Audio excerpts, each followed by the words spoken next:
كابتن حسين لبيب رئيس نادي الزمالك بيبلغ جوميز تشيل كابتن فتوح من دماغك الفترة الجاية دي، طلعه من حساباتك خالص. ده طبعا عن لسان كابتن طارق السيد، وهحط لكم الفيديو دلوقتي اتفرجوا عليه الاول. مجلس الزمالك وخاصة الكابتن حسين لبيب هو اللي أخطر شخصيا جوميز باستبعاد فتوح من حساباته تماما في الفترة الأخيرة وده اللي انت سمعته طبيعي. دوت ملهوش حاجة غير حاجتين، يا اما هو الراجل شايف زينا اللي الراجل خارج من مشكلة ومحتاج لسه يحلها والمشكلة لسه ما خلصتش، فمحتاج يبقى فاضي اكتر للمشكلة اللي هو فيها وعشان يحلها. والحاجة التانية، اللي هل كابتن حسين لبيب شايف اللي خلاص فتوح ما ينفعش يبقى موجود في الزمالك؟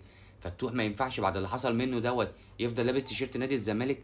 هل كابتن حسين شايف اللي فتوح لا يصلح بالعربي لنادي الزمالك بعد اللي حصل منه؟ يعني انا كمحمود يعني ضد الموضوع ده خالص. لا، فتوح يفضل موجود، مفيش حد ما بيغلطش، كلنا بنغلط.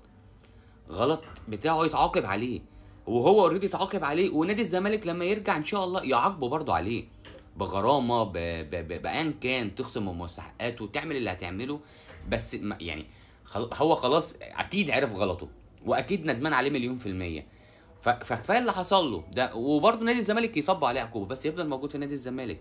وبالنسبه لحوار اللي هو يلعب ماتش السوبر ومش ماتش السوبر، هو طبعا الناس طلعت كدبت حوار اللي هو ممنوع من السفر. لا، الراجل يقدر يسافر، بس طبعا مش هيقدر يسافر في الظروف اللي هو فيها دي. بس انا كان برضو ليا وجهة نظر في الموضوع ده. ايه وجهة النظر؟ اللي ربنا يكرمه ان شاء الله ان شاء الله ويقدر يحل الحوار دوت قبل يوم الماتش، مش هيلعب الماتش بس يسافر مع الفريق، لان هو كده كده مش متقيد خلاص. هو كده كده مش في القايمه اللي هم ال 22 تقريبا لعيبه او ال 20 لعيبه اللي هيبقوا موجودين في الماتش، هو مش موجود فيهم. بس يسافر مع، لا، يطلع بقى بره المود شويه، يفك جو شويه، يبقى مع الفريق شويه في القصه دي. ده برضو من وجهه نظري. لو اول مره تشوفني متنساش تعمل لي فولو وقول لي وجهه نظرك في القصه دي. انا كده كده يا جدعان بقرا تقريبا الكومنتات كلها، وتقريبا بنسبه 90% برد على الكومنتات كلها. فما تنساش تكتب لي الكومنت بتاعك ورايك في الموضوع، واحلى مسا عليكم، سلام عليكم.